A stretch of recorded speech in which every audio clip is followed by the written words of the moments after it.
Hey guys, welcome back to the channel. We are live. Appreciate y'all standing by as we overcame some major 2021 technical difficulties. Thanks to a special guest below. First of all, I'm joined by, as you all know, Tom Smith, Hey everybody, the celebrity of the SNWS America YouTube channel these days, and of course, two characters who I think you all know, and a lot of you in this chat, but by the look of things, really know. It's the Bourbon Junkies. So welcome back, guys. Hey, thanks for having us, guys. Thanks for having us. good to see you guys again. Yeah. Listen, every time you guys say we're gonna release some American whiskeys, do you want to drink them on a stream? The answer is immediately, of course we do. Yes, So- and then StreamYard will be like, "Not today. You talked too much shit last night. You gone." Yeah, we are on StreamYard. That's our streaming platform, and I watched your video last night. You were kind of really going all over this the StreamYard rant. Obviously, it's not up to speed with the technical marvel that is your channel. But, so yeah, I don't know if it's that tonight. Unfortunately, my internet is actually currently completely out, and we're on a hotspot for those in chat. So if our quality gets extremely terrible, it's because Verizon. I live in the middle of nowhere, literally. So. Yeah. Dan went in to rinse a couple glasses real quick, and it was 8:58. I was chilling back stream. I'm ready. We were ready. All of a sudden, I look up, and it just says no internet. I was like, "You've got to be kidding me, right? This is gonna be." We were on time. It was gonna happen. And Dan walked back out and go, "Hey, your internet's gone. Gone." Well, I think there's a cure for that. There's the 3 whiskeys we're about to get into, and hopefully in a moment. Yeah. So welcome everybody. Welcome back to the channel. As I mentioned, kind of a generic opening line that I've sort of resorted to there, but. Good to see y'all back. I think you guys joined us. It's been a few months now, right? I remember I was kind of April. Yeah, it's been since April. It was April. Yeah. Jeez, oh Pete. Yeah. Well, your backdrop looks solid now. I like it. Yeah. Much better. Yeah, it's pretty nice, Ben. That blue is pretty smooth, man. Pretty smooth. Yeah. Well done. I like to think You have any other color options back there, or are you just rocking the blue? Yeah, I'm going with the blue. I don't know. I'm just feeling it today. But yeah, I think last time we did our stream, I was sort of streaming from a basement ahead of a move. I was all packed up, and now I'm down in Tennessee, which is actually I think relevant to one of the whiskeys we'll have. I think you had internet issues last time, so I guess it's our turn. That's right. We'll just keep rotating. Next time, Tom, you got to take it. I'll drop out. Yeah, sure. We'll pass it off to you. Yeah. So for everybody, again, I know we've got a lot of BJ's fans here in the house. It looks like welcome to the Scotch Malt Whisky Society of America, and I'm seeing a lot of familiar faces here. Not really necessarily faces, avatars, and names, but coming back, a lot of members in the chat as well. So welcome, great to have you all. We brought the Bourbon Junkies on today. Again, this is your second time you've been on our channel because we're about to preview 3 American whiskey releases that are coming. Yes. I should say American whiskey casks or barrels, as we typically call them in America, but society we call them all casks. Being a company based in Scotland, Sure. so we got 3 dropping tomorrow, and we wanted to bring these guys on. We had such a great time with you last time, just tasting through the whiskeys.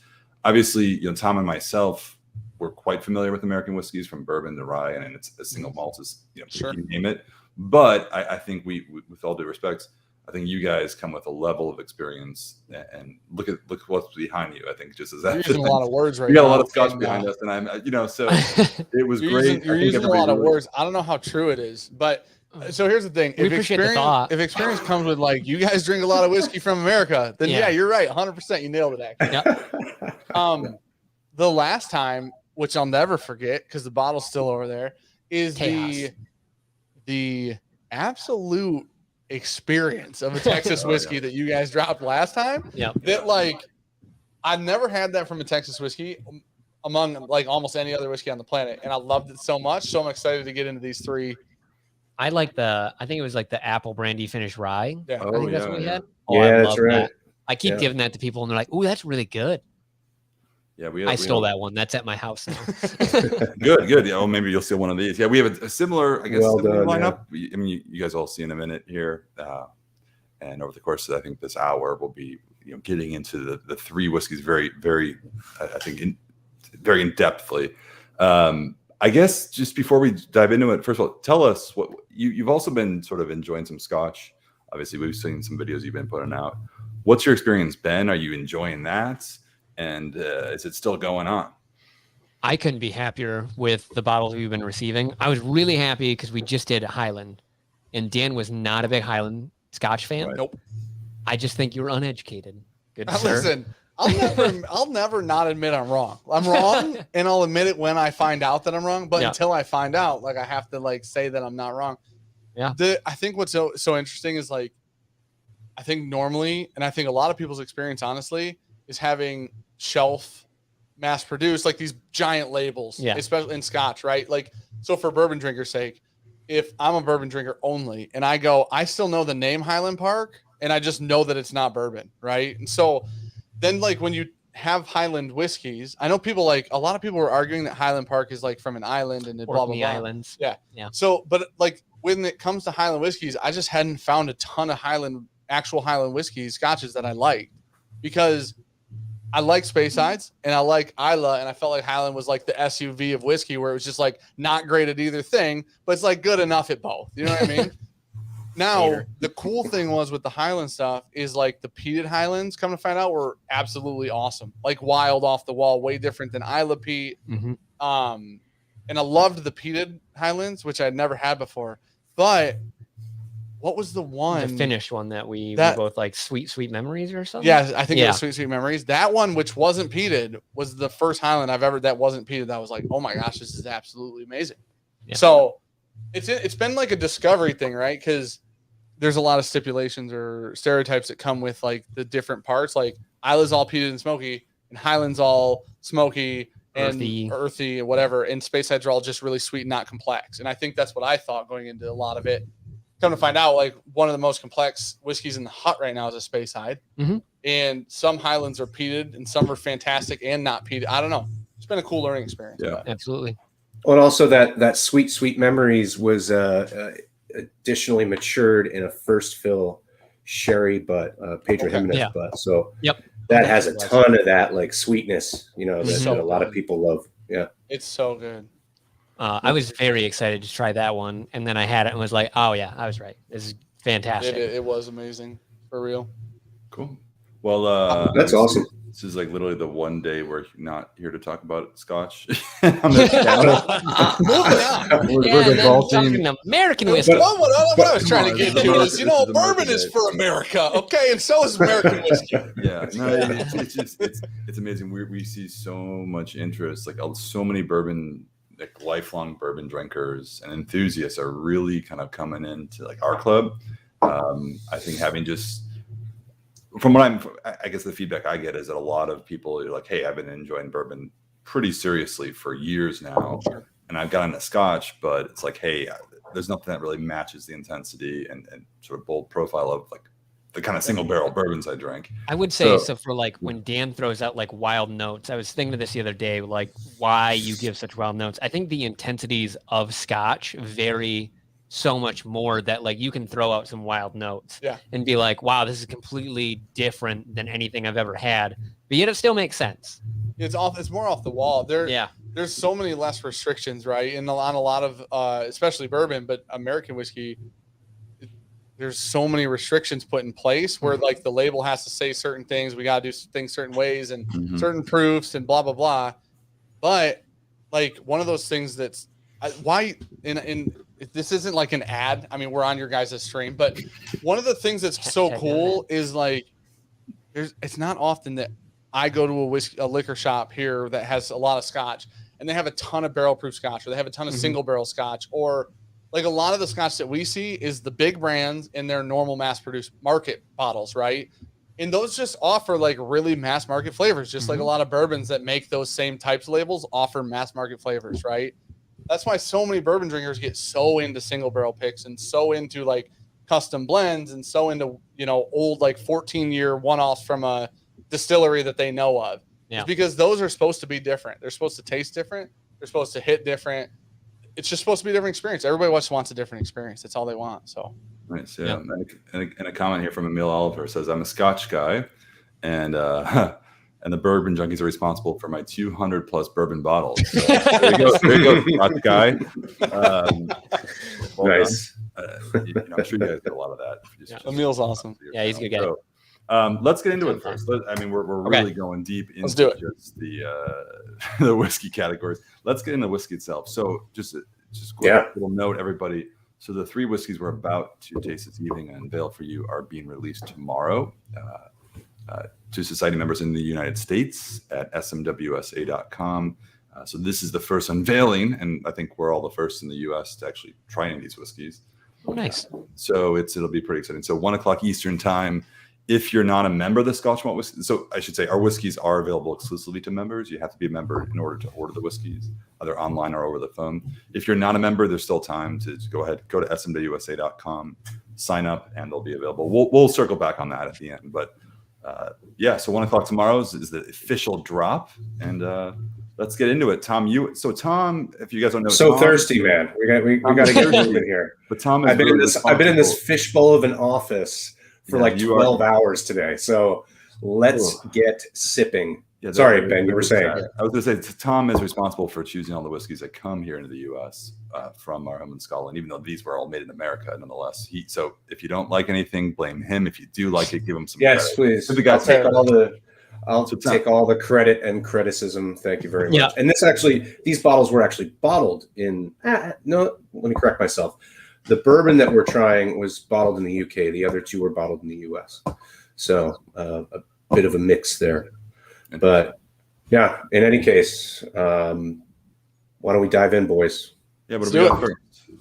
So Ben, you don't have the bottles in front of you, right? So I'm going to do my best here. We're with you guys tonight, Bourbon Junkies. So we're kicking off with the bourbon. Sometimes at home, you might want to start with the driest grain first, which would be malted barley, and work your way up in sweetness. But for you guys, we're starting with this awesome bourbon. It's cask B 5.4. We haven't released one of these B5s in I want to say a couple of years. So it's been some time, and I think this is well worth the wait. This is a younger expression, 4 years old, aged all 4 years in a new American oak charred barrel, and it's weighing in at 63.5%. This is easy peeler. How's my focus there? Okay. All right. So the previous casks from distillery B5 in Tennessee were around 11 years old. So this one is considerably younger, but especially considering the ABV on it, I think it's terribly smooth. You're looking at a typical mash bill here of 84% corn, and the other 16% is equally split between rye and malted barley. So, pretty sweet grain leading the way.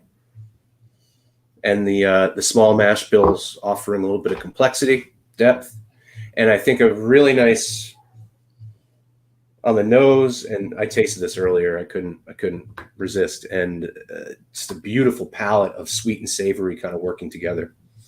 I will say, get into this. There's not been a lot out of Tennessee that we've been overly excited about. I would say like one of the last things that we've had that really was way above our expectation was the Blue Note. Okay, so Ben and I had a really funny conversation about something very similar to this. So Ben was like, this is the cast number, obviously, so that, you can look up where it comes from, whatever. But so here's the cast number. And I said to Ben, I go, we might want to pre-try that maybe. Yeah. Because Sean and I have very, and we're not always right, but strong opinions on some things. And Ben goes, that's all right. You guys are entitled to your opinion when it comes to all this stuff, however you guys want to feel.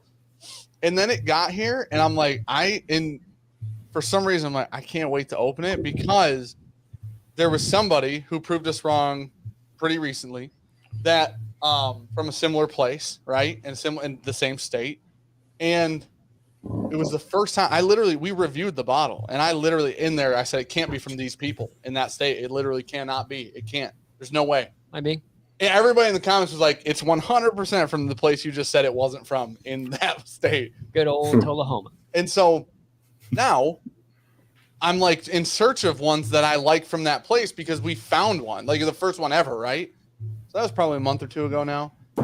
These came in and I'm like, let's open them and let them breathe. And then we'll, when we have them on the stream, they'll at least have been open for a little bit.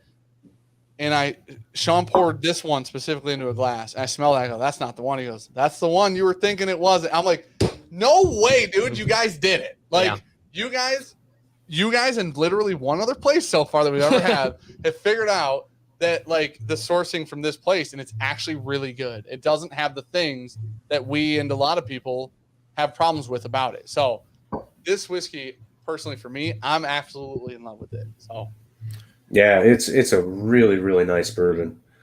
I think for 63.5, performing incredibly smoothly on the palate. It reminds me of like a caramel apple with like a Granny Smith.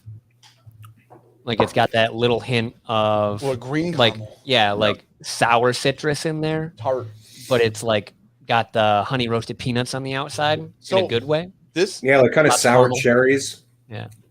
There's sour cherries, some orange, like some kind of, if you were to like burn some orange peel for a garnish on an old fashioned or something. Ooh, okay. Something like that. Yeah.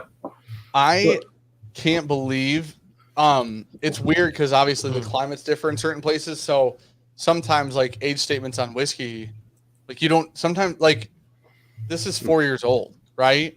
There's no youth in the whiskey. Like there's none. It blows my mind. There's far more youth, in my opinion. There was far more youth in was it Arkansas, I think, from the last time we did American whiskey here. There was more youthful notes in that Arkansas. It was the exact same age. It had that like woodiness about it that kind of lent towards those youth notes that this does not have. Excuse me. But it's weird because there's a distillery in Tennessee named Chattanooga, and they put out like 2-year bourbons that don't taste anywhere near 2 years. And it's like we had some of the Chattanooga stuff around 2 to 3 years old, I think. And it's like, I would have guessed 5 or 6, you know what I mean? And there's not a lot of bourbon that Sean and I have had it, especially at 2 years. That was something we would often drink, So when you get something at 4 years that doesn't have a ton of corn dust, corn feed, the really youthful grain notes, it's super impressive. And this is high corn too. You said it was like 84%, something like that? Yeah, that's the typical mash bill, yeah. Yeah. The one distinction that I think has to be made too about this particular barrel is unlike nearly every barrel, every spirit distilled at this distillery.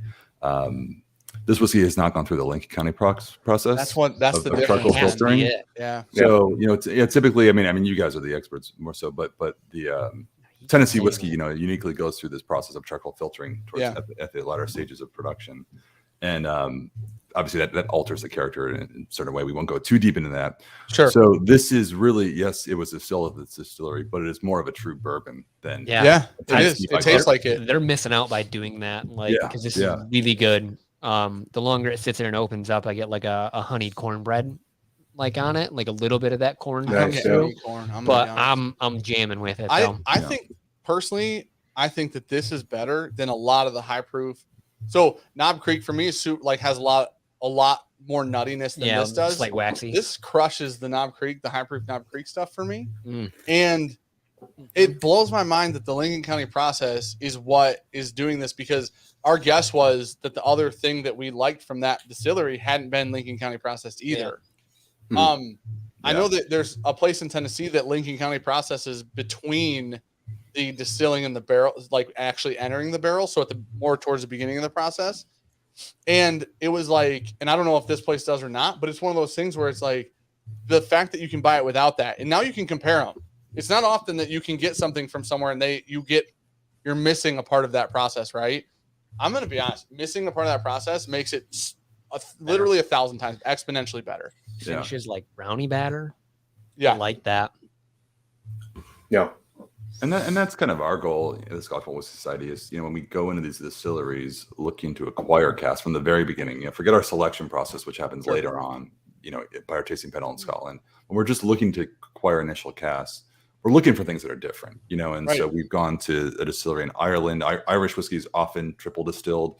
we found a batch of a handful of casks that were double distilled. You know, like we're looking for things that are different from what the distillery is putting out. That's usually not the case, but if it's on the table, we're whiskey nerds, so we'll go for it, you know. And I think the result here is obviously, to me, it's unrecognizable as. I completely agree. Yeah. Go ahead, Tom. Sorry.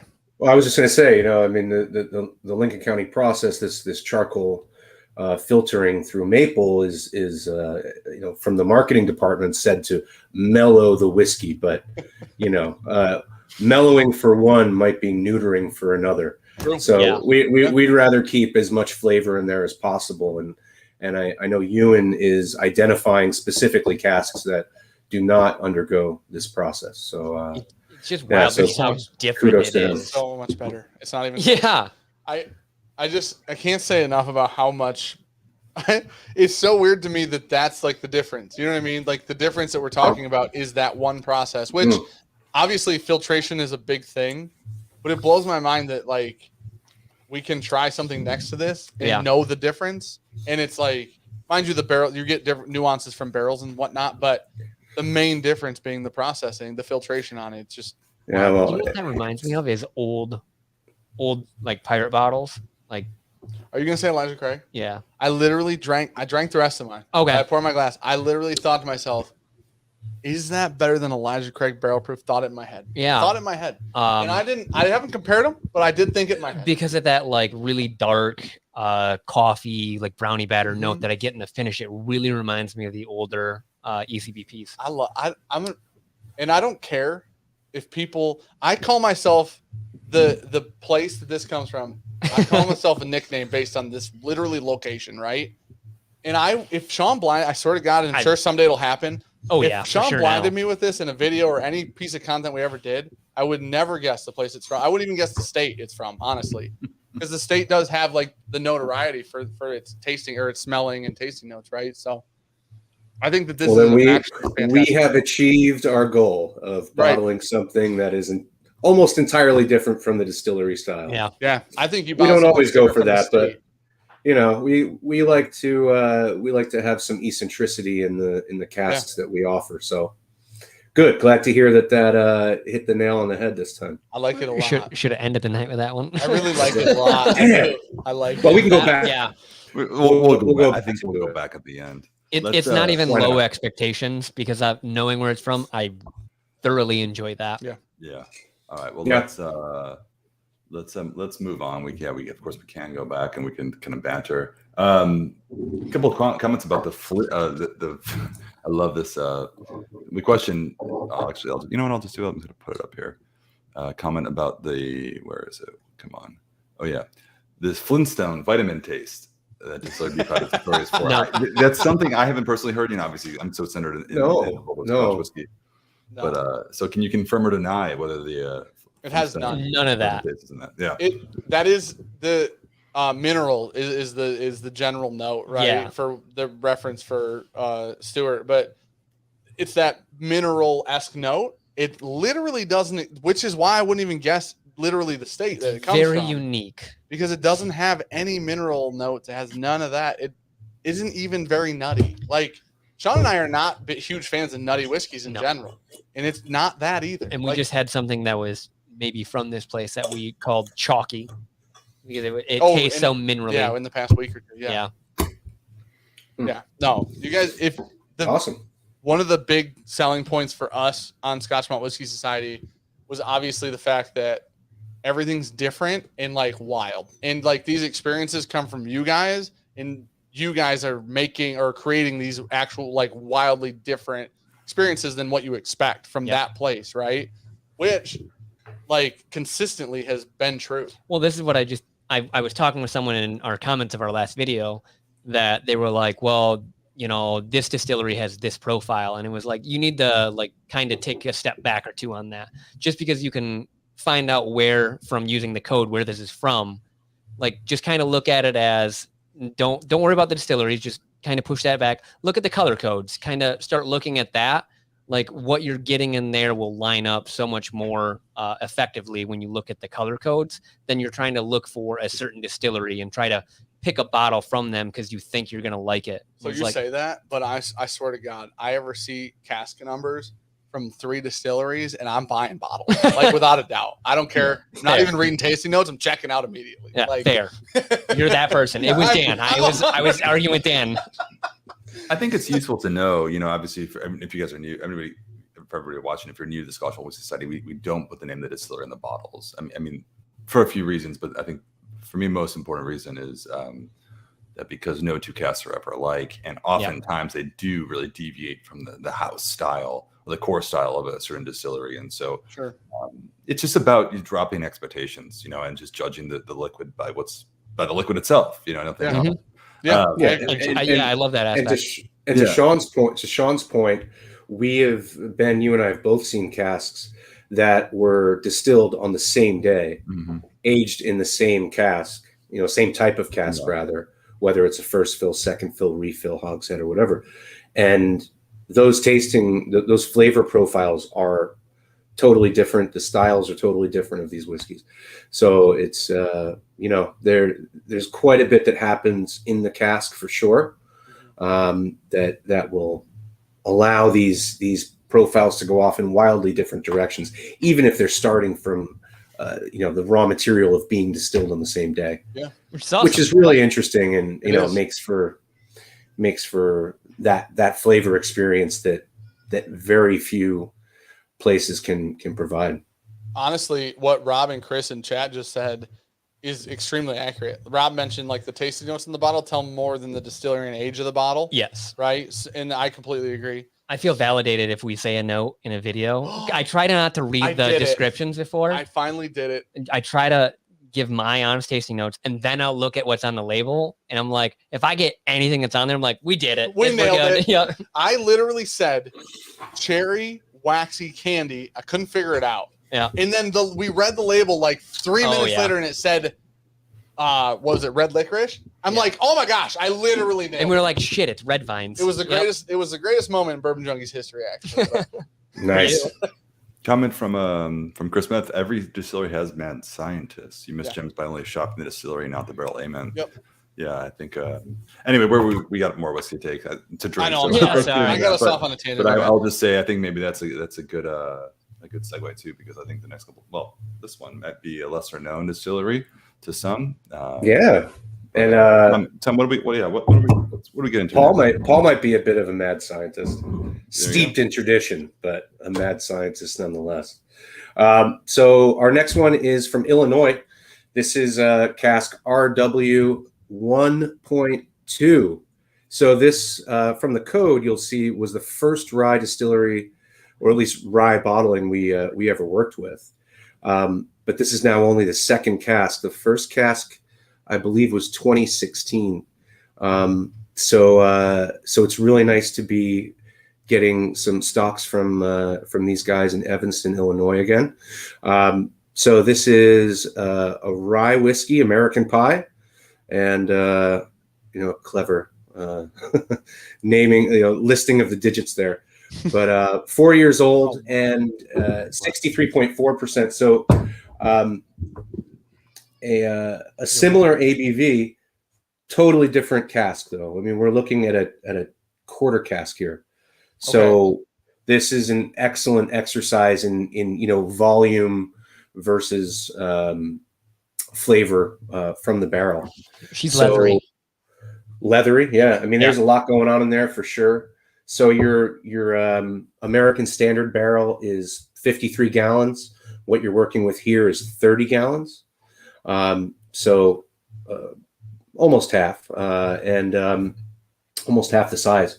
And a lot of that char is coming through in this whiskey for sure.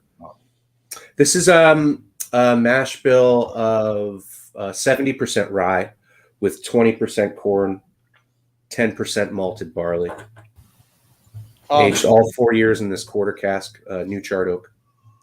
So reminds me of High West. I grabbed this bottle and I read American Rye Whiskey, and then I read American 3.14159 ... And I had absolutely no idea that was pie. Aren't you the numbers guy? He is. I mean, weren't you the guy? You were like, "Hey, I love this. This cask is 1.234. This is fucking amazing, man." When you said American Pie, I'm like, it doesn't say that at all, dude. Who doesn't know the first 50 digits of pi? Like that should just be known. And Sean basically has a math minor at this point, so he's like, "You're an idiot." As soon as you said that, I'm like, I think we got the wrong label or something, but it's still a rye, so that's kind of weird. And then I was sitting there, I'm like, holy shit. Okay. Oh, so here we are. We've caught up. Yeah, I think it's it's funny that not nearly as spicy as I would think, from a whiskey with that sort of that rye content's pretty high. It's like oddly floral, like a lot of lavender. I don't know. I haven't eaten lavender in a long time, but there's definitely a savory floral note there. Oh, I thought I get I need Dan to not zest. hear this. I was gonna say lemongrass. I get orange zest. Oh, okay. I don't hate that. Oh wow. Sure. I don't Okay. hate that actually. That's weird that I don't hate that, but I don't. Yeah, I figured you would. It is. But I get like a zesty, like a peel note on it.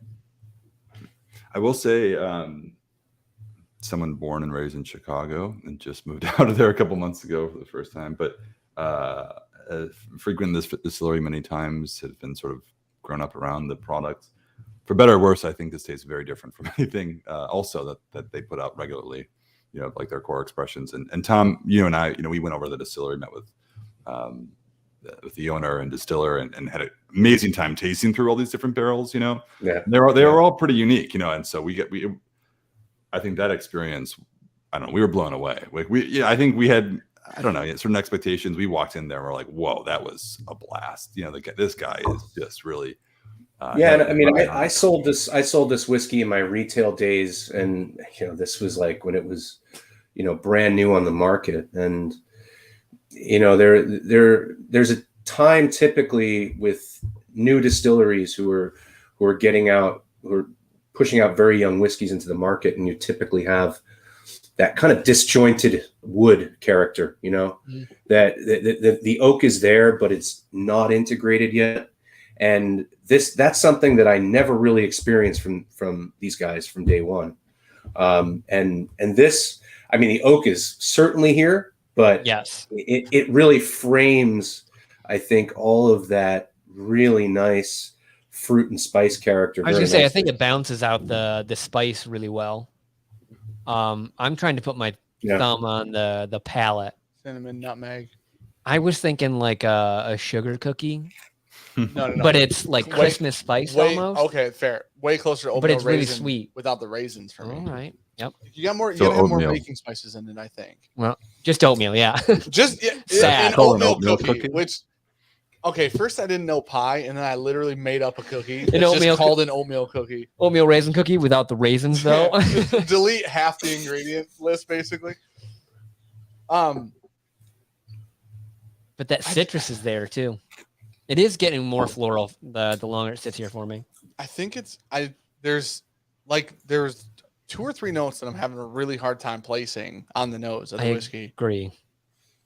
Sorry, go ahead. On the palate, I was just going to say on the palate, I mean, you guys are listing several different spices. I mean, take your choice out of the spice cabinet, and throw in some Chinese 5 spice and almost like a little bit of Szechuan, something a bit kind of tingly about it. Okay. But also, Sean, you had mentioned on the nose a lot of leather, which I didn't get too much of, but on the palate, I'm getting that nice piece of leather in the mid palate. I think that's the oak. It's really awesome. Yeah. It's like I'm gonna make something up real quick. It's like cherry leather. All right, now we're gonna go back to not that. So like a Twizzler boot. That's basically what we're looking at here. Those gosh dang Twizzlers. You trying to shut some stuff down? No, I'm trying to turn. Man, that's It's only 80.6. People love the weather updates. It's very interesting. This is one so I had no problem putting out a lot of notes on the first glass, where this one feels like it's changing up a lot more on me, even as it sits here in the glass. So It's making it more difficult, I think, to like really place it for me. I like it. Okay. I'm trying to decide why I Dude, like I'm sticking on this cherry leather, and I don't care. I'm stuck on it. I'm going to dilute it a little bit. Dude, it's the texture is pretty amazing too. That's my favorite part of this particular whiskey is that just the texture. I think is brilliant. It's spot on. It's silky. It's very velvety. Feels great, but I can't smell anything. It's just blowing it into your nose. Yeah. I just had to turn the fan on. It's 80 degrees in here right now, so it's a little warm. We have computers running in here, unfortunately, and they're apparently pumping out a bunch of heat. Heat.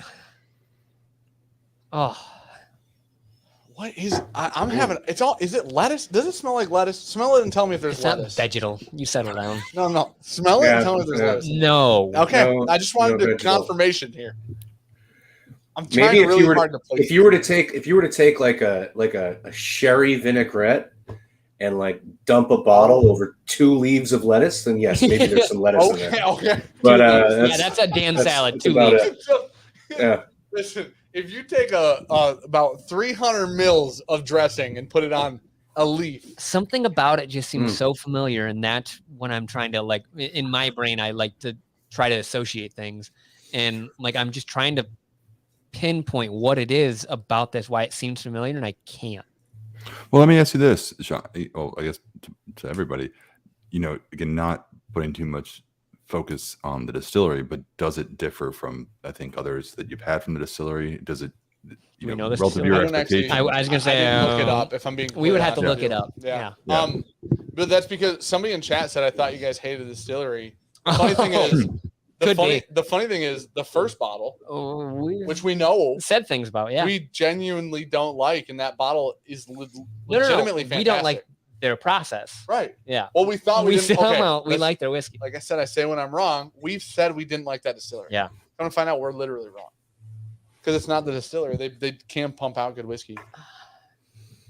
So Eric McDaniel is asking if there's petrichor or not in this whiskey, which is one of my personal favorite descriptors. I am always looking for petrichor in some way. That sounds like heavy metal rock. You know what I mean? Like, right? Yeah, right. Truly, Tom, I don't think we've ever done a stream together on YouTube in which petrichor has not come up at least 10 times. And now it's come up. Thank you, Eric. We're gonna keep the streak going. Dan doesn't know, so if you could explain it for him, then all right. So petrichor is a Scottish term for essentially,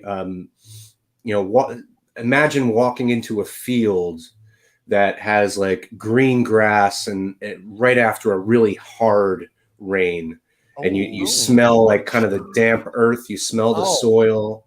We've described that. You smell all that freshness and earthiness at once. So that's one of my favorite things to discover in a whiskey. Sadly, yeah, Eric, we've said wet floor. Let forest him floor. finish, sir. Tom is literally telling me a story from the never-ending books. You know what I mean, dude? Tom has described something in which I'll close my eyes and listen to. I swear to God. That's right. Just let me lull you. But no petrichor here, Eric. It's more of like a barrel smokiness kind of. Forest floor is a little closer, but not like really dank. A little fresher than that, maybe. I don't know if you guys would agree or disagree with that, but now say what you were going to say. I'm getting some smoke from the barrel, but I was going to say we've talked about like going into a forest after a rain and smelling the moss. Like it's like really a thick, like heavy rain smell. Moist. Yeah. I wasn't going to say that. Why? It's just a word. Yeah. Wasn't going to say it. Some people don't like it. Yeah. Okay. It's a weird word, man. Whiskey's wet, man. I don't know what to tell you. Off the wall note. Have you guys ever smelled the race fuel before? Okay. You got to read. Oh my God. A what? Race fuel? Yeah. It's like really like sweet smelling, but there's like this really like, it smells great. Hey, I appreciate you guys having us on. I'm sorry that Sean did that. I completely understand us. Sean's been huffing a bit. Yeah. Okay. Very good. Yeah. We live in BFE. I've got to do something. You got to get you got to get your kick somehow, man. You know, Yeah, it's all good. Yeah. There's just like something about it. It's like really it's definitely the ethanol, but there's like a punchy sweetness about it, and that's what it reminds me of is race gas. In the best way possible. I personally, if I'm picking, you don't have people probably inevitably will pick that first one. You almost had to kick us out of here. I almost said where it was from. That first bottle, I'm such a fan of. I damn near can't get over it. Yeah. This one has. I can't place it. I literally can't put it together. I've been smelling this whiskey for probably 20 minutes now, and I can't place these notes except cherry leather, which I've never smelled or experienced, so I'm not saying that I know what that actually smells like. I just think this smells like cherry leather to me. But there's something on here for me that I don't know if I would guess this was even a rye, if I'm being honest. Like on the palate and drinking it, the baking spices are all there. Yeah. But on the nose, I don't know I don't think that's what I'm comprehending. You know what I'm saying? It's there in the palate more than the nose. I know what you're saying. Yeah, like what you're saying, it was like, yeah. First one was really good. This one is so interesting though that I've drank more of it than the first one because I keep going back to it. I'm like, what is that? I repoured the first one twice. So. Yeah, that's fair. Yep. Yeah, and that might be the quarter cask influence there. You know, I mean, because you're talking about maybe that's it. You know, so much more char getting into that spirit. Yeah, I didn't think about that. So, maybe that is it. I mean, that is easily created a very like robust dram. I mean, no matter what you're identifying or not identifying, these are big flavors coming at you. You know, like if you want a mouthful of impactful whiskey, I think you're going to do fine with this one for sure. And I added a bit of water. It really, you know, it didn't change that much. It still has all those different complexities from the kind of dried herbs to the spice cabinet to the leather boot, all that stuff kind of coming through with some pretty, you know, kind of dried fruits to go along with it. So yeah, something we're highlighting Kevin Hogan's comment there. We're not something that to sort of just build on. Obviously, you've seen a lot of comments. Obviously, a lot of questions about distilleries here and there. You know, hopefully soon we'll be resuming like our own Scotch Malt Whisky Society tasting events here in the U.S. We do a lot of in-person events all around the country. But the big thing we do, you know, things we've been asked to do is we start off with every tasting with a blind session. So we'll go through all the whiskeys, completely cover them up, pour them without revealing any information for the members, have them taste it. And then we kind of challenge them to guess, you know, kind of share their own insight. How old do you think it is? Where do you think it came from? What kind of cask is it? And it's amazing, you know, and here we are. I think we think we're pretty knowledgeable about whiskey here, you know, and the group is always pretty knowledgeable, but nonetheless, despite however many whiskeys they've gone through in their time, no matter how big their home collection is, people will guess a 5-year-old as a 25-year-old and vice versa. And I think, so I throw that out there because really that's our thing. Yeah. We really like to find things that are different. And again, we don't put I feel like I don't want to be redundant, but we don't put the distillery on the bottle because what we're looking for from these distilleries is often like totally different. Sure. I know I've said that, but I'm just seeing some comments kind of going on. It is, yeah, man. I honestly, okay, hold on. I'm going to address one comment. And dude, if you email bourbonjunk@gmail.com and you don't believe me, I will hand deliver a sample of one of these to you so that you can have the same experience. Swear to God, just email us and we'll figure it out.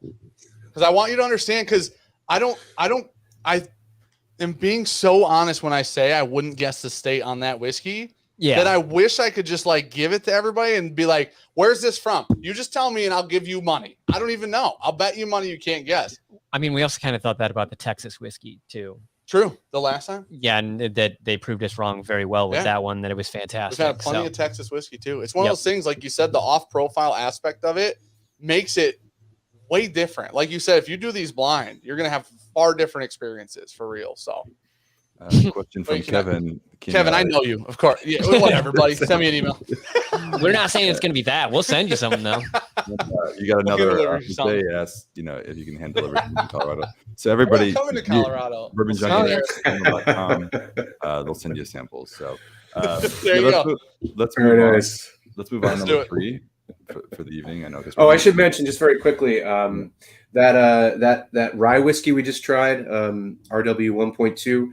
That is a U.S. exclusive. So since it was out of a quarter cask, There were 100 bottles disgorged, but all 100 bottles are for the U.S. And the same with our last whiskey, Ben, which is distillery 140.5. So it doesn't have any letters in the beginning because it is a single malt. It is a malt distillery. So it's following the numerical codes of malt distilleries in Scotland and elsewhere. So 140.5. When you guys were with us last time, we tasted 140.4. Okay. Throws you curveballs. Dan liked that a lot. This one is this is 140 again, same distillery in Waco, Texas. This is Tea Time on a Hot Date. The original title was a bit different. We had to mix it up for the TTB. In any case, the perils of importing weird whiskey, right? Laws and whatnot. Yeah, but this is again a 4-year-old. This is from Waco, Texas. It was aged all 4 years in a new French oak barrique. So if you guys recall, there was the maturation on 140.4 was a European oak barrique. So that was a Hungarian oak, which is typically a lot more savory in character. The kind of flavors you're getting from that type of oak barrel. That smells like white grape juice. I'm sorry, I did not mean French oak. Yeah, that's fine. It's fine. With French oak, a lot more spice and confection coming through. So let's see how that is. I mean, a lot of folks watching have heard me evangelize for these guys for months, if not years. So I'll spare the gory details. Suffice it to say that these guys are doing incredible work in Texas. Single malt is their main objective, and that's what they make the most of. All of that malt comes from Scotland. It's from the Golden Promise varietal of barley, which they feel is the most flavorful, and many would agree with them. They do certainly a slew of other expressions, from bourbon to rye to really other funky rum-based concoctions and whatnot. They're even making their own beer at this point. So These guys are definitely makers. They're definitely very humble about their approach, but extremely hungry to make some of the best whiskey in the world. So I really can't say enough nice things about this crew, and it comes through in their expressions. I mean, they're really solid. So I hope you guys enjoy this. Let's get into it. Okay. Barrique is a barrel type, right? Barrique is. It's a bit bigger than an ASB, than an American Standard Barrel. American Standard Barrel is 200 liters and change. A French Barrique is 225 liters. Okay. So a slightly larger vessel. This is new French oak. So it doesn't have any influence from wine or anything in it beforehand. It smells like white wine finished in my mind. It smells like wine to me. Yeah. But way higher proof. Does it? Yeah. I get all the grapey, I get green grapes on the nose. It's so weird. It's like a slightly dry white wine in my mind. I would 100% guess this is finished. The whole time you were talking, I thought to myself, he said it was French oak, but it literally smells like a really high proof with more flavor. I'm assuming the flavor's coming with the proof. It smells with a high proof white wine, like a green grape wine to me. Either that or this is barreled right after there was a gin through the lines, because I get botanicals in there also. This is wild. Well, French oak is just raw French oak, which is what this is very tannic, generally more spicy. It's certainly more intense than American oak. And it's obviously new American oak, which is what all bourbon's aged in. It'd be interesting, not to get off topic here, but if a bourbon or the equivalent of a bourbon were aged in new French oak, I'm sure that's been done, but what that would actually not in America. Not in America, right? And it would be called bourbon, but at least not for sale. Yeah. But the wood itself is much, much more intense and tannic. It tastes finished. What is that? It's like a fig Newton that somebody who knew what they were doing made. Yeah, it has a lot of kind of dried fruit, kind of figgy character to it. Yeah, it's a good call. Okay, so the reason that I love the last Texas one is I liked how it tastes, but I liked how wild of an experience, like off the wall of an experience it was, because so much Texas whiskey is what I call like hot and fast oak, where it's so hot and dry in Texas, things go into barrels, and like there aren't like these insane seasons so much like Kentucky or Tennessee or whatever. So in a lot of Texas is using like shorter aging times and smaller different barrel sizes and stuff. So what you get is that in a lot of Texas whiskey, what you get is really harsh oak for me often.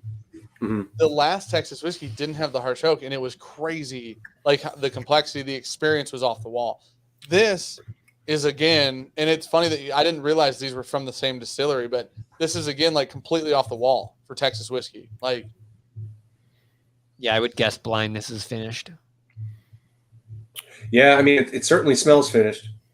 We should blind. I mean, I would guess some sort of like Madeira or sherry kind of finish to this whiskey. So sweet. We should definitely do this blind next time. Well, I mean, that would be cool, man. Yeah, that would be super cool. 100%. Oh, let's rip it. Let's do it that way. Yeah, I think so because just going back and these three whiskeys they're just so unique to like the spirit that's produced these distilleries in which they come from. Like they're so different, and it's funny, for all y'all in the chat, reading the comments, it's about our sort of preferences and expectations. They're so different than all these things. I think I would really be impressed if you ever, for any of these three at least, if you pinpointed the distillery of origin for any of these. Yeah, I agree. Oh gosh, no, that's never going to happen. Or even region, of whereabouts in the U.S. Dude. I don't even know what I would guess. I don't know what I would guess on this whiskey at all. You know what I mean? Like they're like categorizing. I'm like, sweet whiskey. It's distilled. Like it's like, again, it's another off the wall experience. Well, it doesn't taste like Scotch to me. Right. I mean, I've been in blind tastings where, there, or at least single malt, there's something about, the intensity of something like this where it's like, all right, well, it maybe it's single malt, but it's probably like a new world, for lack of a better term, new world producer, outside of Scotland, whether it would be America or Taiwan. I mean, I might actually peg this as like a Taiwanese or something like that. Okay. I mean, it has that kind of intensity to it, and that kind of sweetness, which is pretty popular out there. So it's so it's interesting. Grape forward to me, and I don't know why that note for me really stands out. The grapes. Yeah, I don't get the grapes. I mean, I get more like the palate. You're saying like figs and kind of dried fruits. Sure. Have you ever had cotton candy grapes? You know those fake ones that they made in like a lab or something? What are you talking about? Cotton candy grapes? Or kind of like Big League Chew grape, that kind of thing. Oh yeah, something like that. Like Big League Chew. Does that still exist? Big League Chew? Yeah, for sure. 100%. I used to like devour that as a small child. I have no natural teeth left, but I really love my Big League Chew. There's it comes in those little cool bags too, so you kind of feel like you're actually like an MLB. You're making a $1 dollars chewing tobacco, but it's bubble gum. So I'm getting so much like dried fruit and like spice character. I would definitely peg this. I would peg this as some sort of I think I said it before, Madeira or sherry or something like that. Yeah, it's very herbaceous. Damn. Word for you. It's 120. Damn good, isn't it? Yeah, it's another one that's like wild in a super good way. I like that. I like that a lot because, I said this earlier, like towards the beginning, but like what people are looking for is different experiences to have. So much of the mass manufactured stuff is not the same, but similar, right? And so when you're like expanding and looking for like these crazy off the wall experiences, we had a buddy come over one day, like after the last time we did this, he came over and me and him were sitting here and I'm like, and he's super like hyper into whiskey and bourbon, whatever, but he's not a big Scotch fan. Also usually not a big Texas fan. I'm like, you got to try this one whiskey because the experience wise, it's crazy. And I pour it, and he drinks. He's like, dude, what in the world is that? Like, I don't know what that is. And I'm like, that's from Texas. He's like, bullshit. And I'm like, I swear to God, dude. Like, but it's the more I go back to it, like what Tom said, it does remind me of that Taiwanese profile. Yeah. Like it's super sweet, but you definitely know there's a good amount of oak in there too. Like it's only 4 years old. That's the crazy part. Yeah, but Texas doesn't need that long. It's hot. Yeah. I mean, Waco. I mean, actually, before I get into this, Ben, can you throw up Kelly Miller's question here at 8:58? So, do your barrels age at the distillery or in your own warehouse?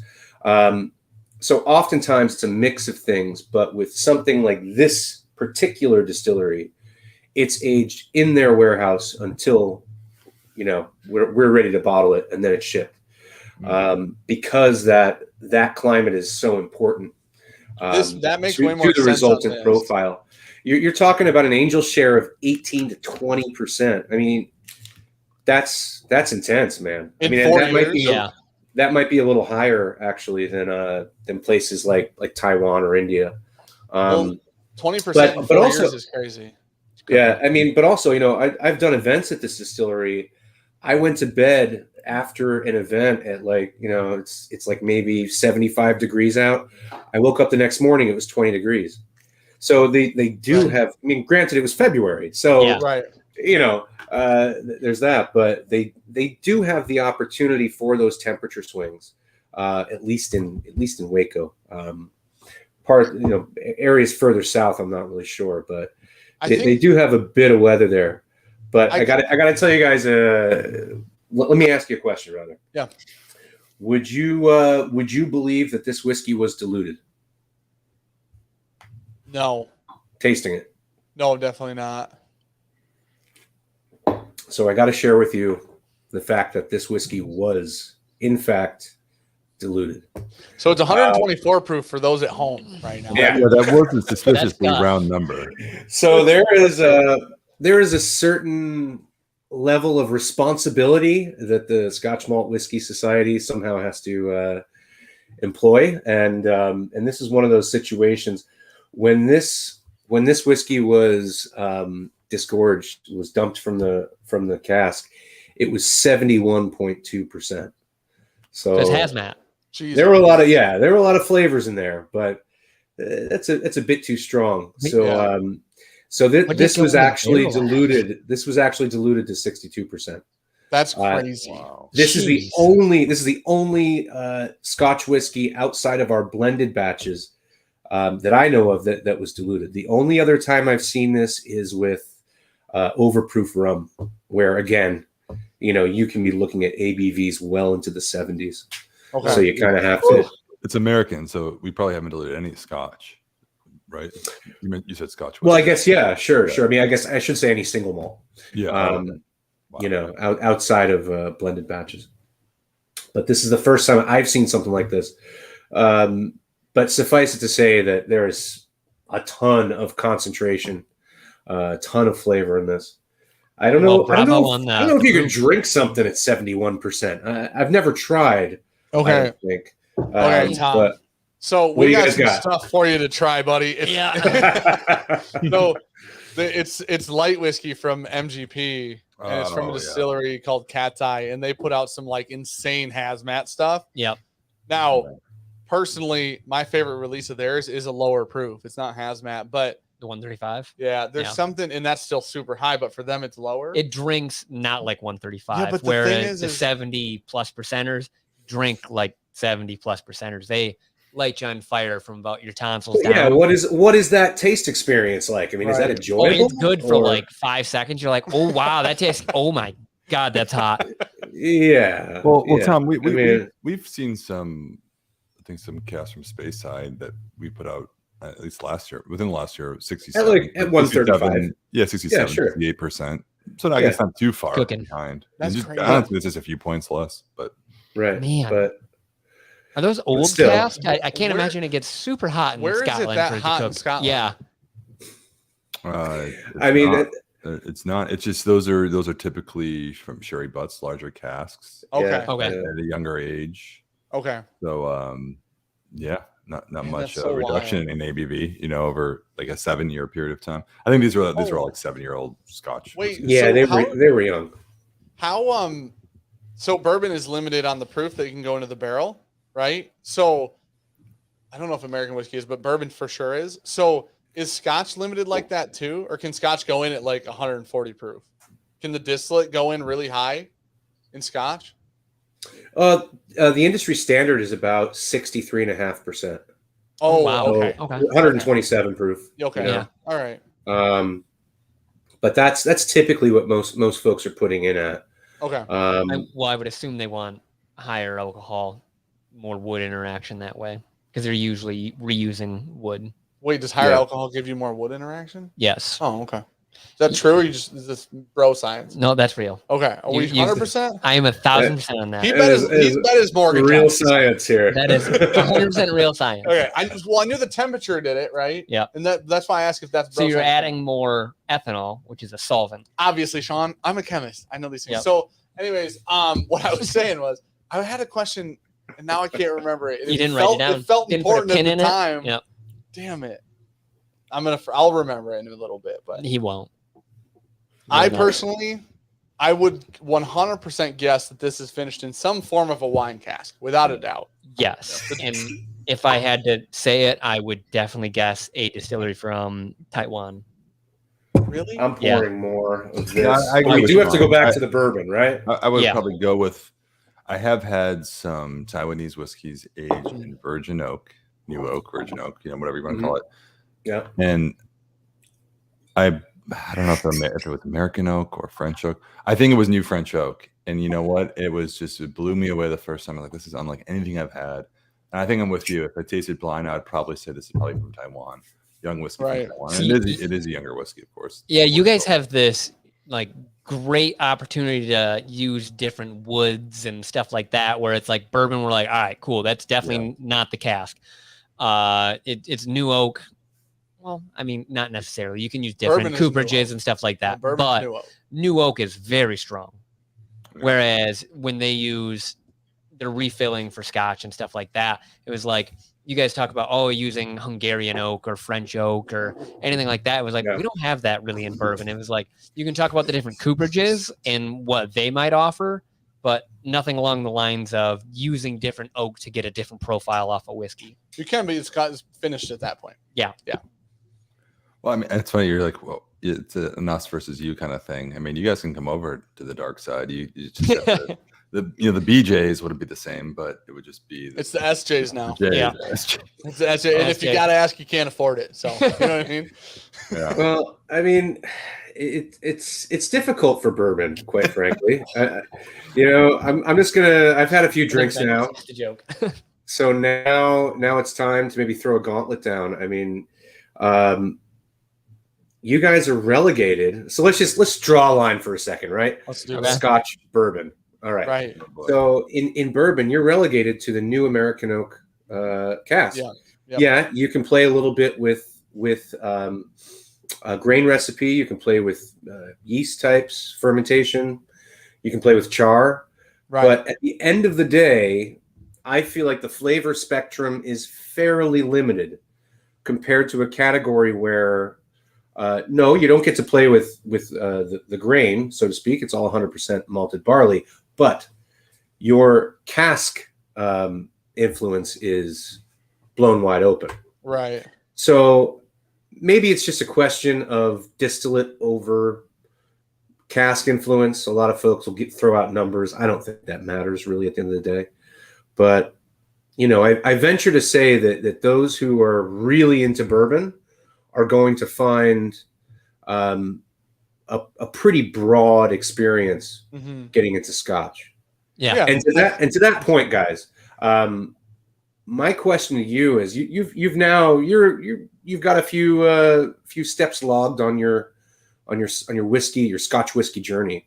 Mm-hmm. Like, what would your suggestion be to people who are firmly in the bourbon camp and aren't really interested in Scotch yet, if they were willing to kind of try a bridging whiskey? What, like, is there a region or a kind of barrel protocol that you would have in mind to suggest to them? I swear to God, if you guys had any sweet memories left, I'd say that. Oh, well, I mean, that's a Finnish Highland. That sweet memories was so sweet that Sean and I legitimately, so one of the whiskeys that Sean and I both really like is Angel's Envy Cask Strength. Yes. And it's a little bit older Angels, obviously a lot higher proof than normal Angels, but it's a lot higher price than normal Angels. Yep. But it's fantastic. It's way more complex. It has so much, it's better balanced. It's just so many things that are good. That sweet memories, I'm like, this is, if a bourbon drinker were trying to get into Scotch, this doesn't impart a ton of malt, which is like, I personally think that a lot of these like really sweet malts and these malty flavor, the heavy malt is what throws bourbon drinkers off Scotch, right? It's a very standout note. Yeah. This is why I got into heavily peated Islas before any other Scotch. Because it blows that all up. Because what's the malt when like Octomore's ppm is like 8 million or what, you know what I mean? 200-ish. Yeah, 200, but 8 million, 200, give or take. Very close. It's like one of those things where you can, when you find a cool experience, it's not a problem, but the cool thing is everybody's palates are so much different from one another that you got to find what resonates with you. Sean liked Scotch before I did, and he liked Highlands. Yeah. And I still have only found probably 4 or 5 Highlands that I actually enjoy, right? Yeah. But I love peated Islas now, like a lot of them. And peated Islas are often the most aggressive, most controversial, like you either love or hate type thing. You know what I mean? So I think Spaceside's probably the safest gamble, I think. Yeah. So Speyside and Sherry, probably. Yeah. Yeah. That would be a nice finish, good kind of bridging dram to get into. Right. But yeah, and Toshi Bake comes up, Toshibake? Sorry. Is Toshi, do you bake or is it Toshibake? We call him Toshi Bake. Yeah, we call him Toshi Bake. All right, well, it's probably Toshibake. Yeah, I think it's Toshi Bake. Okay, fine. We should ask the bourbon. The junkies know. But listen, this is getting to the meat of the matter here, boys. Like, it's all about what you like, regardless 100%. Of what we're saying. Who gives a shit?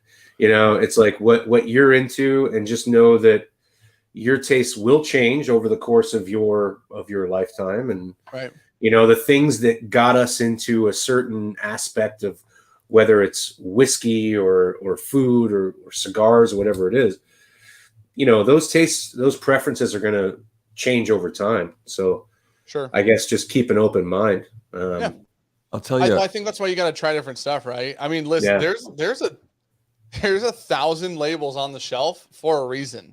And a lot of those distilleries stay alive and do well and are, flourish and whatever, because different people like different stuff. There are probably 5 distilleries, 10 distilleries off the top of Sean and I's head that we wouldn't buy from because we don't like their profiles generally, right? And I currently just poured more from that same one. But it's one of those things where those distilleries are doing great and they're flourishing, and some of them are sourcing and you can't even buy their source whiskey because it's bought out. You know what I mean? So just because we don't like it or you guys don't like it or whatever it is, that somebody does 100%, without a doubt, somebody likes it. And I really think that's what speaks to why I like Scotch malt so much. The idea that you don't have to even think of a region that you like so much. You could just try through a couple different colors and find a color that really. So a lot of the orange ones, I found that we both Sean loves the orange ones. We both like a lot. The purples are like back and forth a lot. The greens, you like the purples. No, you like the purples, and I'm so hard set on green ones. Yep. At this point, and there's like 2 or 3 different greens, but like you just kind of gravitate towards one of those profiles, and then then it really doesn't matter. You can just shop by color. I mean, that's pretty much how I used to drink beer. Is like I'd look for a label and be like, that's cool, drink it. So you find a color, you drink it. Yeah, to the comment, Tom, about just diversity of like flavor. Obviously, Scotch whiskey to me is like as diverse as all wine. You have dry, crisp Sauvignon Blancs, and you have Cabernet Sauvignon on the other end. It was a couple of years ago, coming up on 2 years ago, I hosted our spirits team who flew from Edinburgh. Spirits team is just 2 guys, by the way. We were a small outfit, but they flew over, and being sort of the local guy, I was living in Chicago at the time. I flew down to Louisville, Kentucky, and I hosted them in Kentucky for basically 5 days. And we were just meeting with different distilleries, talk about acquiring barrels and whatnot. But it was also, I think, for those two guys, their first time to Kentucky. And now I would say you two would probably be a better host than I was, because I'm really just, I mean, I have some familiarity with bourbon, but I'm the Scotch whiskey drinker in America. But nonetheless, I really, in their company, I was like the expert. And it's funny, after by day 3, I think they had this epiphany and they realized, wait a second, it's not about bourbon versus Scotch as two total separate entities that offer the same thing to the drinker, and it's just about which one you like. It really is that the flavor profiles of bourbon, the variety is so narrow that it's almost like a region of Scotland, or it's almost like a certain style of Scotch. And so I think for so many people, they compare these two different styles as if they offer the same thing. Now, look, some people like varieties, and some people, I think Toshi Bake has rightly pointed out, you know what, it's more narrow, but I like that. But I think that's really worth noting, is that it is, in a way, all of bourbon is kind of like one single style of Scotch whiskey. Take Islay, for instance. I mean, sure. And you were talking about Islay being mostly peated, not all peated, but mostly peated. And to a lot of people coming into Islay whiskey, they taste it smoke, and it's all the same. They're like, whoa, it's all intense, smoky. But I think you get a little bit familiar with it, and just lost a Is everything okay? Yeah, just one of my 17 lights surrounding me just fell off. I wish you would have just froze for a second, just been like, just kidding. No, but it's interesting. I think it's, for some people, Islay all taste the same, but you get into it a little bit more, you're like, wow, there's so much variety. I think the same with bourbon. I think for a lot of Scotch drinkers, perhaps maybe even in the UK, coming into bourbon, they're like, it all tastes the same. But once you go deep into it, all of a sudden the narrow profile really starts to seem diverse. You know what I mean? And I found myself, like, in Kentucky in that week, having such strong opinions of something that I once too said, it's all kind of the same. You know what I mean? Right. So I totally get it. It's funny. So in one hand, I guess it is a small section of one specific style, but it's what you make of it. I think it's all fun, at the end of the day. Yeah, it is. Oh, for sure, man. Yeah. It's just one of those things where, I mean, the rules are the rules, right? So the game of the rules for bourbon are what they are. You use American oak. It's a new barrel. These are the rules. You follow them. You play by the rules. And people kind of have been experimenting with. The nice thing about the experimenting with the different mash bills and stuff in bourbon is you can do wild stuff. Now the downside is a lot of times that wild stuff turns out terribly, right? So, but the first guy to find a new mash bill that's amazing will be that'll be really cool, or a new style or anything, right? Something just completely off the wall. But everybody likes to drink what they like, try new stuff. It goes both ways. No matter what camp you started in, Scotch or bourbon, just enjoy whiskey. You can go out there and try different things and appreciate it for what it is. And I think you get a better appreciation the deeper you get into either camp. Yeah. I think you also get into either camp super deep. Realistically, I think this is how it works for most people. I could be wrong. You get into one of them super deep. You're really a Scotch guy, or you're really a bourbon guy, girl, whatever. And then what happens is you get so far into it, you're like, man, I didn't like that thing at first either, but I like it now. Yeah. So I wonder if I try this other thing, but just maybe if I find the right one. Everybody doesn't everybody doesn't have Jim Beam White Label and fall in love with bourbon. That's just not how it works, right? So, but then they find oh man, I have Buffalo Trace, and I actually was pretty on board with that, or I had whatever, right? Anything. And it's one of these things where Elmer T. Lee, man, that was my come to Jesus moment. It was literally. It was exactly. I used to buy it. I figured you looking at me like, did we just become best friends? I literally used to buy it for $39.99 at the local liquor store, and I fell absolutely in love with it. Did I share with you guys when I was a retailer about going to Franklin County and purchasing barrels of Buffalo Trace's various products? Oh my gosh! But it might tell me about it. It's free. I'm gonna lean back and I'm gonna close my eyes, but I'd really like you to tell me the story. You just are parking your truck on a hill and rolling a barrel into the back of your truck, be like, "See you next week." The best of times. It was the worst of times. It was 2008, and I was selling Pappy 20 year for $120. Oh my gosh! Okay, yeah. We just need a time. That's all we need. It's another conversation, boys. It's another conversation, but there were some crazy times back in the early 2000s. Anyway, That's so crazy. Let's go back to this bourbon. Let's go back to Easy Peeler. Yeah, I've been drinking it this whole time. Yeah, man, that's tasty. I love it. Yeah, Ben, we're probably way over on time. But yeah, we're gonna wrap up here. I don't really give a shit. Let's have another dram. Yeah. I've been in this office for 14 hours. Yeah. I was just gonna relieve you, Tom. I was gonna say, Tom's been in the office. I'm not going home tonight, man. We all know that. Well, we all know that. Somebody called that. Somebody in the chat called that. Tom. Yeah, someone said Tom's sleeping in the office tonight. Yeah. We saw. I'm trying to go back. I saw that Dana is trying to cut weight. That was a comment. Dude, that's because it's 80 now. It's literally up to 82 degrees in here. So. Oh, he's not joking. Yeah, it's up to 82. Yeah, you guys will be doing some Bikram yoga soon.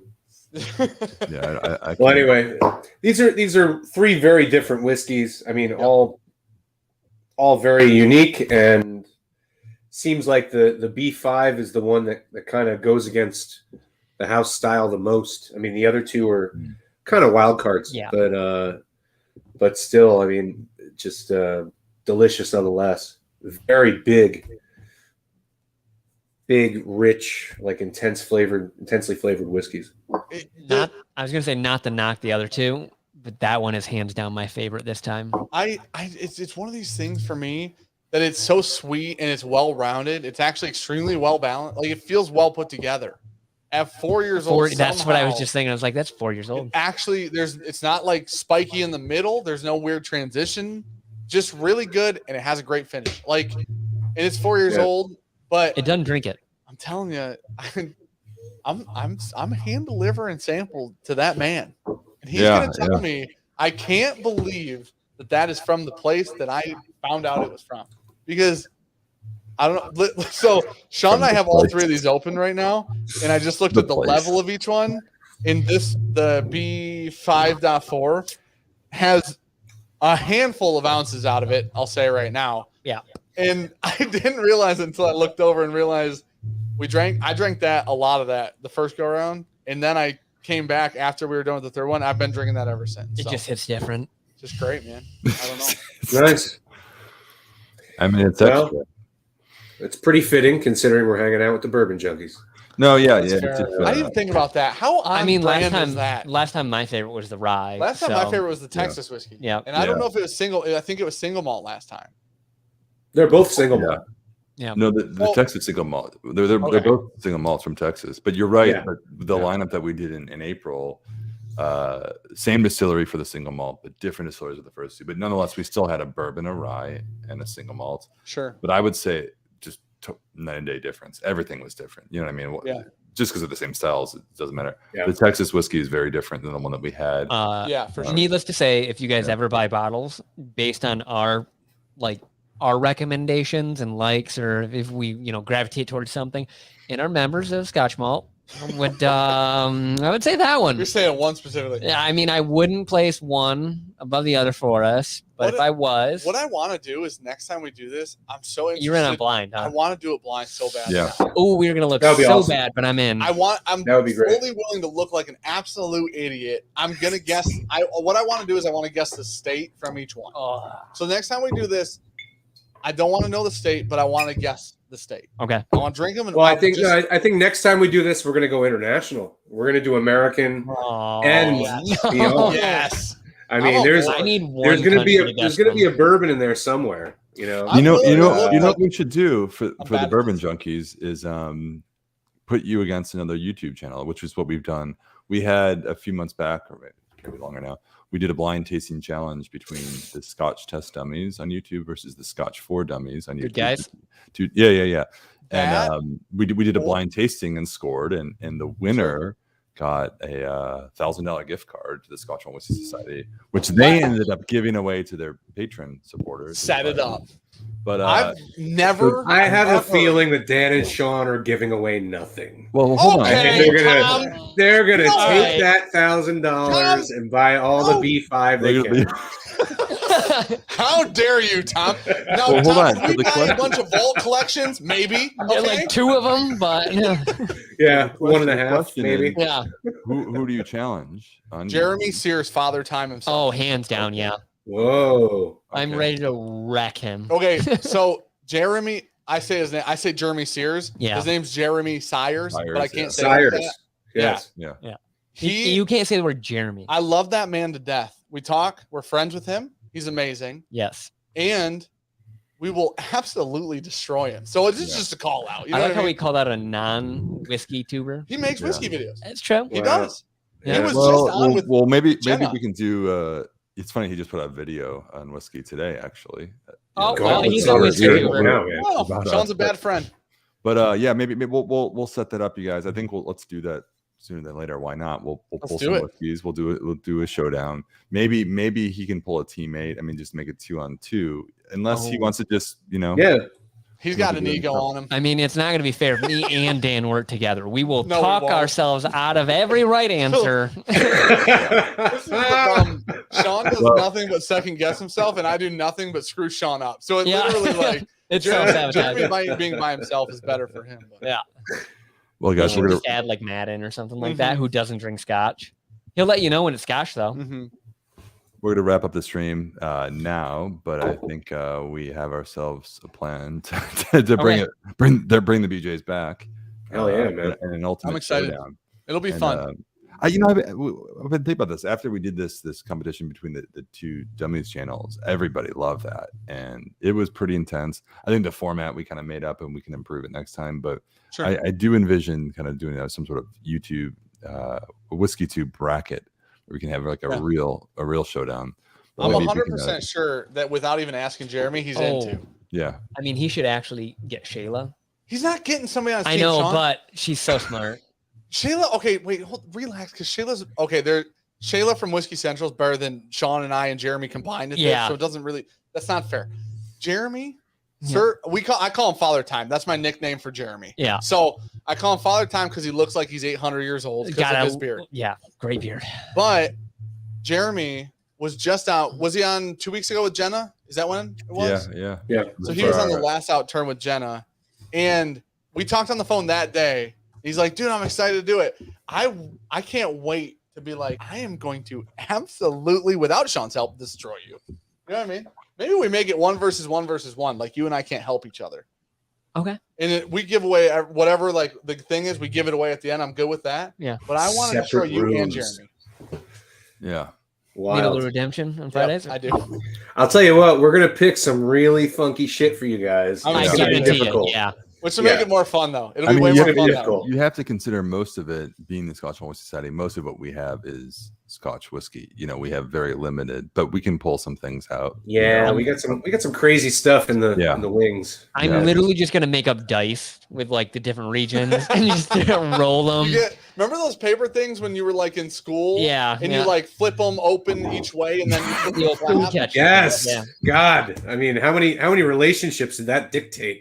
It ended so many. Like people could be married right now with children happy and they aren't because of it. Well, what we're gonna do is just take a bunch of different flavored vodkas and put like some dye in there. Just like here you go, guys.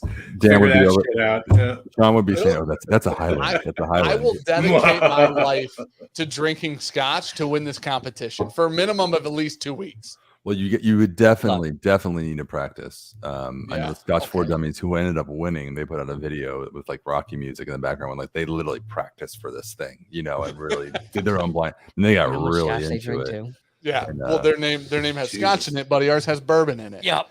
So yeah, this would be an absolute blast. So we're the underdog, right? Okay. All right. cool. We'll come back to you. All right, guys. All right. We'll head out. Tom's been in the office for now 14 hours, and I have as well. But mine's in my home. So thank you all for watching. And, Come on, baby.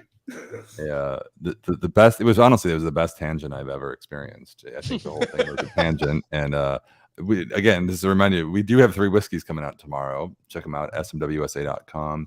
And I'll if you can't hear what I just said, I'll put it right there, smwsa.com. If you're not a member, All right, Ben. We all see your big microphone, man. It's cool. We got you. It's really enormous. That thing's huge. So many directions I could take this. I'm gonna end the stream from here. Thank you. Have a good night, and Sounds good like luck Tom's tomorrow. jealous. Cheers, Thank you guys. for having us. Cheers. Appreciate Yeah, it. thank you. Hey, good Cheers. job, guys. Cheers. Great seeing you. Good to see you.